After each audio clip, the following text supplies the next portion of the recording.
നമസ്കാരം.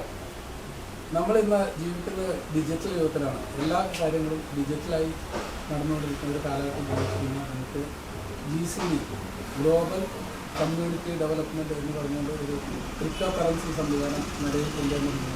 പള്ളിപ്പുറത്തുകാരൻ ശ്രീ രവികുമാർ സാർ, ഞങ്ങളതിൽ അംഗങ്ങളാണ്. ഞാൻ ചെറിയൊരു ടോക്കൺ എടുത്തിട്ടുണ്ട്. ഒരു ടോക്കണിൻ്റെ റേറ്റ് ഏകദേശം 85 രൂപയോളം വരുന്നുണ്ട്. ഇന്നത്തെ കണക്കനുസരിച്ചിട്ട് $1 ഈക്വൽ ടു 85 രൂപ. അപ്പോൾ ഇത് ഫിസിക്കൽ പ്രോജക്റ്റോട് കൂടിയ ഒരു ക്രിപ്റ്റോ കറൻസി സംവിധാനമായതിനാൽ സാധാരണ ഉള്ള ക്രിപ്റ്റോ കറൻസിയും ഇതുമായി താരതമ്യം ചെയ്യുമ്പോൾ ഒരുപാട് വ്യത്യാസങ്ങൾ കാണുന്നു. സാധാരണ ഡിജിറ്റൽ കറൻസി അല്ലെങ്കിൽ ക്രിപ്റ്റോ കറൻസി വരുന്നത് ട്രേഡിംഗ് മാത്രമാണ്. ഇത് ഫിസിക്കൽ പ്രോജക്റ്റുകൾ വരുന്നതുകൊണ്ട് ഫിസിക്കൽ പ്രോജക്റ്റിൻ്റെ ലാഭം ഈ ക്രിപ്റ്റോ കറൻസിയിൽ ചേരുന്നതുകൊണ്ട് അത് എടുക്കുന്ന അംഗങ്ങൾക്ക് അതിൻ്റെ ബെനിഫിറ്റ് കൂടി കിട്ടുന്നുണ്ട്. കൂടാതെ ഇത് ഷെയർ മാർക്കറ്റിൽ ധാരാളം സാധ്യതകൾ, അനന്തമായ സാധ്യതകൾ കാണുന്ന ഒരു പുതിയ സംരംഭമാണ്.